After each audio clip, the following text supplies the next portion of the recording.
Dito tayo sa Pure Gold, mag-grocery tayo ulit para ipamigay natin.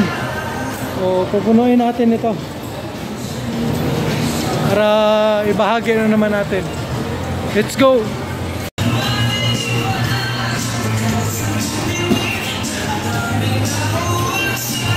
Laking Oreo. Iwan mo ko eh.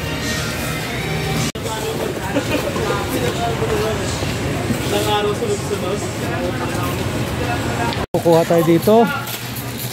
Ito. Yan.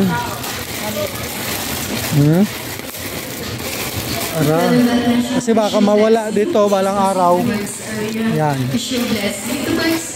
Yan. Nakita ako doon na nangangalakal. Bibigyan natin. Ayun, naglalakad kaya lang mabilis na maglakad. Sige, pag nabutan natin, bigyan natin ng ano, bigas saka ano. Ayun. Sige tayo, mag-i-stop na naman, oh. Ulit din pa, oh. Layo. Ayun pa, malayo pa siya. Pagtapat na sa kanya, ano mo. Alin yun ang nangalakal? Oo, ayan, oh. Sige, abante. Ha? O yan, halika. Sa'yo. Okay. Ano pangalan mo? Romel po, Iguna. Romel. Sige. Sige. Ingat. Ayan. Tuwa siya. Masaya na siya. May pangsaing na siya. Okay. Yung hinintuan kasi mayroon tayo dito kasi mayroon akong nadaanan. Tapos hinintuan natin, binalikan natin. Ayun. Masakit po yung paa ko. Pilay-pilay ako maglakad. Oh. Pero pilit natin. Ayan. Babalikan natin. Nakita ko yung bata, walang short. Ayan siya, oh. Ayan, oh. Ay, bablard. Sa mama mo. Ha? Tapo.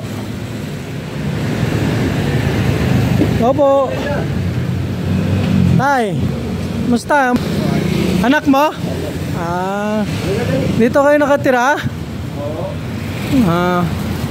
Ano pangalan mo, tay? Romel, ay walang kamay si tatay.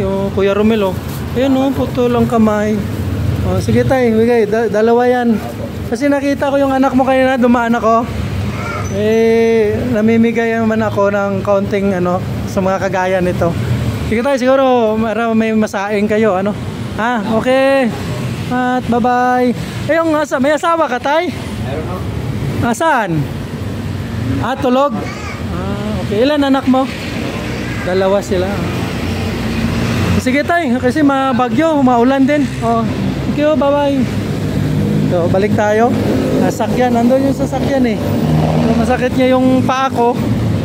Si Tatay Romel, putol yung kamay. Yung bahay nila, actually wala silang bahay, nakitira lang sila dyan, oh. Yan, nakikitira lang sila. Ayan. Balik tayo dun sa sakyan kasi maulan. Babasa na naman ako ng ulan. Kakasakit na naman. Ito nga, pilay ako maglakad. Andyan yung sasakyan, pinaparada ko dyan, oh. Pilay tayo maglakad. Pero masaya pa rin kasi nakabigay tayo. Wawa naman. Karating ko lang. Dito na ako sa kwarto. Yung naulanan din tayo. Pero sige lang, kasi pinilit ko sarili ko lumabas kahit hirap pa akong maglakad. Kasi nga wala akong nabuburing ako pag ganito.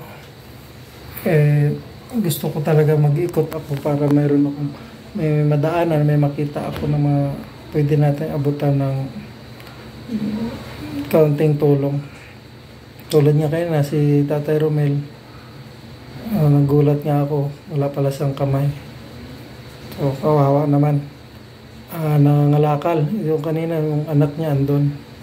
Nadaanan ko kasi walang damit yung bata. Tapos gusto ko sana sa mga kausap ko ng mahaba, kaya lang maulan nga. Tapos yung masama pakiramdam ko, kumikirot yung tuhod ko, kaya yun, mabilisan lang. wala din ako sa mood yung pag-ikot kasi nga, di ba, kumikirot yung tuhod ko, pero pinilit ko lang ang sarili ko. Nagpa-drive lang ako. Saka mayroon din akong binili. Pang dagdag doon sa mga dito pa sa mga pamimigay pa natin. So ayan, maraming salamat. At sa sunod ko ang mapadaan pa ulit ako doon.